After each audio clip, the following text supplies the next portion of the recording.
7वां अध्याय समुद्र मंथन का आरंभ और भगवान शंकर का विषपान।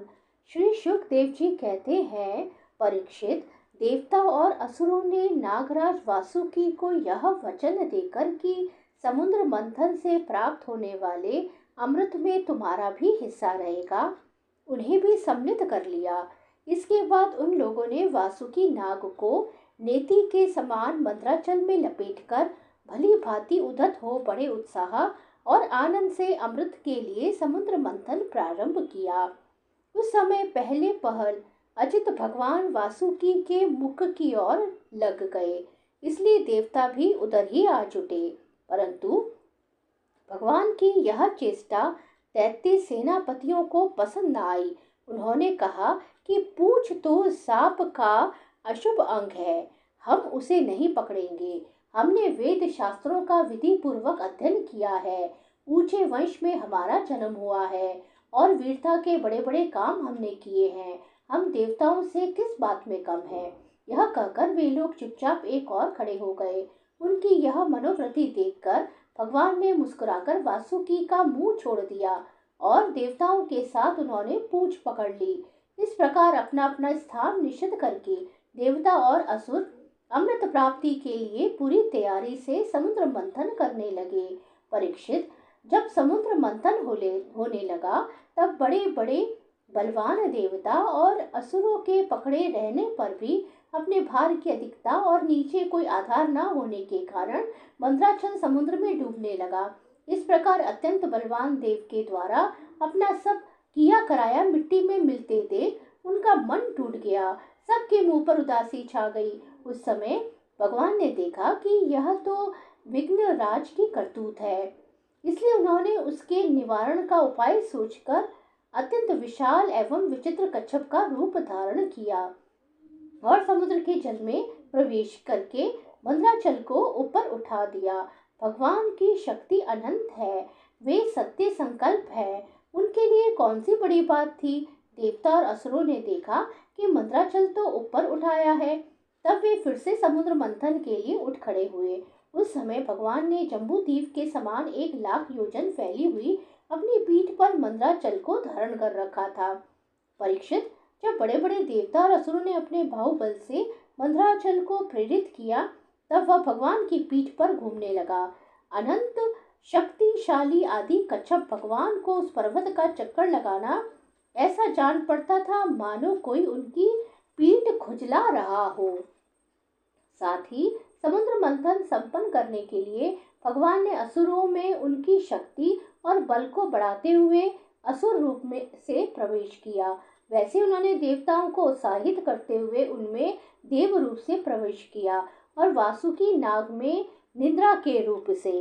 इधर पर्वत के ऊपर दूसरे पर्वत के समान बनकर सहस्र बहु भगवान अपने हाथों से उसे दबाकर स्थित हो गए। उस समय आकाश में ब्रह्मा, शंकर, इंद्र आदि उनकी स्तुति और उनके ऊपर पुष्पों की वर्षा करने लगे।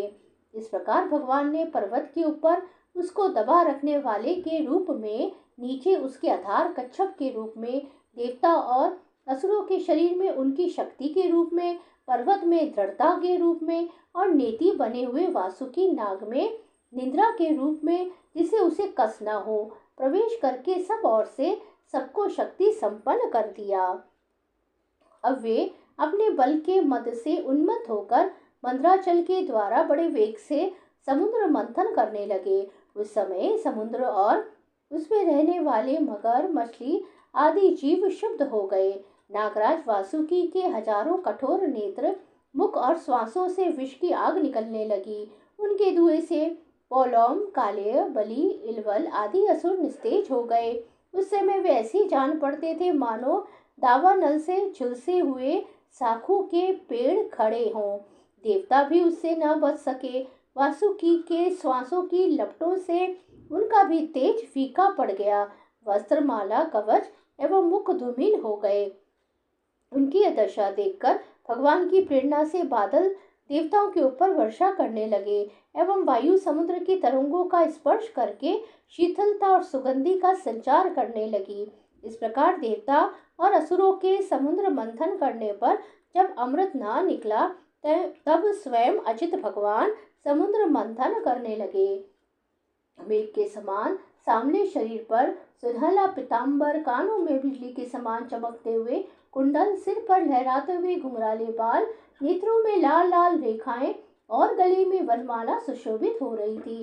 संपूर्ण जगत को अभयदान करने वाले अपने विश्व विजयी भुज दंडों से वासुकी नाग को पकड़कर तथा कूर्म रूप से पर्वत को धारण कर जब भगवान मंदराचल की मथानी से समुद्र मंथन करने लगे, उस समय वे दूसरे पर्वतराज के समान बड़े ही सुंदर लग रहे थे।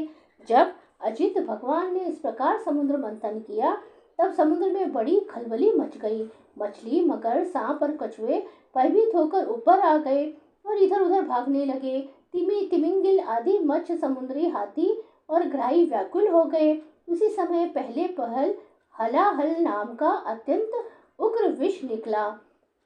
वह अत्यंत उग्र विष दिशा विदिशा में ऊपर नीचे सर्वत्र उड़ने और फैलने लगा। इस असह्य विष से बचने का कोई उपाय भी तो न था। भयभीत होकर संपूर्ण प्रजा और प्रजापति किसी के द्वारा त्राण न मिलने पर भगवान सदाशिव की शरण में गए। भगवान शंकर सती जी के साथ कैलाश पर्वत पर विराजमान थे। बड़े बड़े ऋषि मुनि उनकी सेवा कर रहे थे। वे वहां तीनों लोकों के अभ्युदय और मोक्ष के लिए तपस्या कर रहे थे। प्रजापतियों ने उनका दर्शन करके उनकी स्तुति करते हुए उन्हें प्रणाम किया था। प्रजापतियों ने भगवान शंकर की स्तुति की।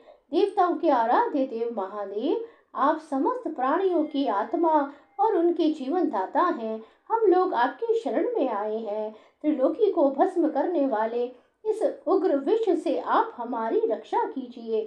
सारे जगत को बांधने और मुक्त करने में एकमात्र आप ही समर्थ हैं। इसलिए विवेकी पुरुष आपकी ही आराधना करते हैं, क्योंकि आप शरणागत की पीड़ा नष्ट करने वाले एवं जगत गुरु हैं।